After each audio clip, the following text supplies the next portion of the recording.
Good morning to everyone. Partner, it's no longer morning, it's the afternoon. Oh, I almost forgot because of the excitement that I have in my heart because of what we're going to talk about today. Excitement for what, partner? Because we're going to talk about leadership and management today. Leadership and management. I've heard that we're gonna talk about the 14 universal principles of management. Is that true, partner? Yes, it's true. Plus, we're going to relate it to nursing. And that makes it a perfect combination. I am Jude Nathaniel M. Sanico, one of your speakers for today. And I am Sherihan Mustafa, your partner for today. Without further ado, let's get it started with Mr. Philip Camarillo. Number 1. Subordination of the individual interest to the corporate good, which means that in relation to nursing, the hospital organization should make sure that nurses are well trained and skillful in all their roles and duties, especially in delivering quality care to their patients. When nurses are performing efficiently, skillful, then they will be able to care for their patients proficiently, which will make their patients trust them and make the hospital credible. The second one is unity of direction. It means one hand, one plan wherein nursing nurses working in a department under an in-charge nurse having to perform their certain roles and duties, they still adhere to the hospital organization's policies. And at the end of the day, they have to achieve a common goal, which is to deliver quality care to their patients. Next up, we have Ms. Nessie Diane Cuevas.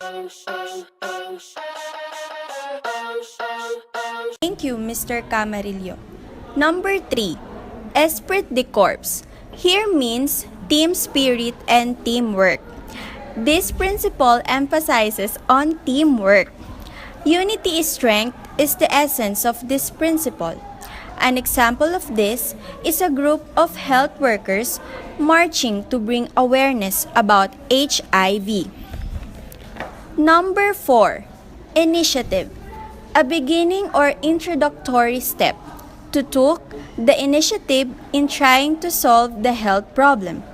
An example of this is that when a nurse took the initiative to provide the patient's need just by observing his or her signs and symptoms. And next, we have Miss Kimberly Mendoza.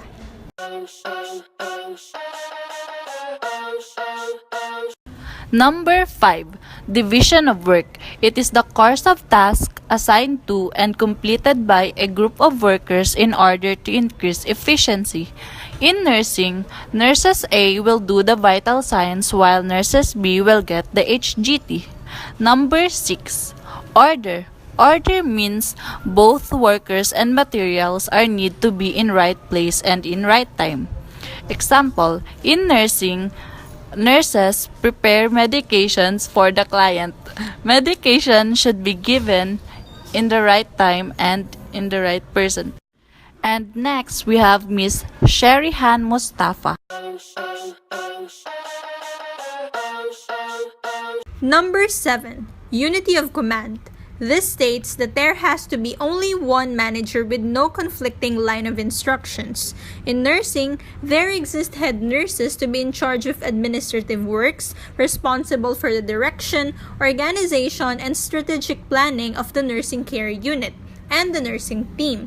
But this principle is not always followed in the nursing services.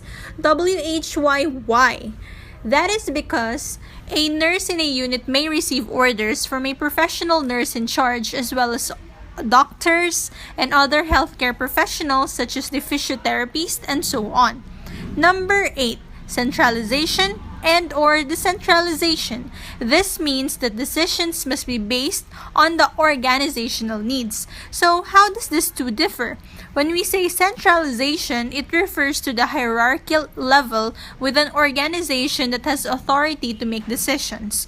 When the decision making is kept at the top level, the organization is centralized. When it is delegated to the lower organizational level, it is said to be decentralized. In relation to nursing, when we talk about centralized staffing and decentralized staffing, with centralized staffing, one department is responsible for all staffing units. But with decentralized staffing, Unit leaders, such as charge nurses, determine the level of staffing needed before and during the shift, based on multiple factors. For instance, in obstetrics, the clinical management staff would be accountable for making sure that the time tracks are completed and shifts are covered. Authority gives the right to issue commands and include responsibility for the consequences. In relation to nursing, care is standardized and universal. Head nurses exist to monitor assured quality care of the nursing services team. There has to be followed hospital policies upon giving care, thus, when negligence of such happens, incident reports and consequences will occur. Next up is Mr. Jude Nathaniel Sanico. Number 11. Discipline. Employees must obey and respect the rules that govern the organization. To promote wellness and proper health to everyone, self-discipline is very important. Nursing is an applied discipline which expresses itself in practice and has its foundation rooted in scientific or empirical knowledge, theory, and research. Nursing is also expressed as a caring, therapeutic, and teaching discipline. Discipline is very crucial and important when it comes to applying our knowledge and skills in our area. Especially when it comes to handling actual patients, discipline must be at our mind and heart at all times. Having a self-strict discipline will help you to become a better nurse, and most especially, it will lead you to give the best quality of care to our patients. Number 12. Scholar chain. The line of authority is drawn from the highest management to the lowest ranks, and communications moves up and down. Fayol believed in constant communication between supervisors and employees. Fayol also defines that scholar chain as the chain of supervisors ranging from the ultimate authority to the lowest rank. Communication is one of the most important things in healthcare professional. From administering medication, from the doctor's order, down to us nurses, and to our helper, the nursing aides, there is a communication. Number 12. Scholar chain. The line of authority is drawn from the highest management to the lowest rank, and communication moves up and down. Fayol believed in constant communication between supervisors and employees. Fayol also defines the scholar chain as the chain of supervisors ranging from the ultimate authority to the lowest rank. An employee should be feel free to contact his supervisor about anything through the scholar chain. Likewise in nursing, communication is one of the most important things in healthcare professional. From administering medication, from the doctor's order, down to us nurses and to our helper, the nursing aides, there is a communication. Doctors can't do it alone, neither us. In healthcare profession, teamwork with the means of communication to each other plays the most important thing. And the next one to recite is Mr. Ronald Suario.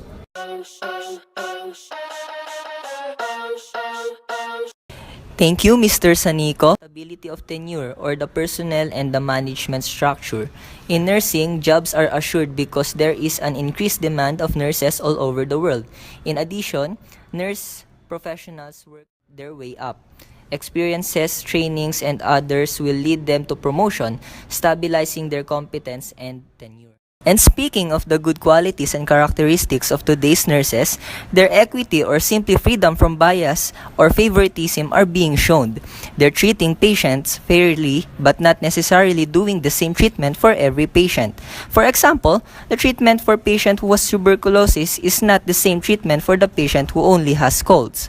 It's good to know that nurses are treating every patient fairly and according to their needs. And because of this, the remuneration or reward for employment in the form of pay, salary, or wage are increasing. Today, U.S. nurses who work for an employment service like agency nurses who are essentially a freelance are on the top of the RN salary heap with an average yearly salary of $63,170, while the average salary for an RN who works in a general medical surgical hospitals is $53,450 a year, and the average for a RN employed in a nursing care facility is $48,220. So, this is their salary. Back to you, Sherry and Jude.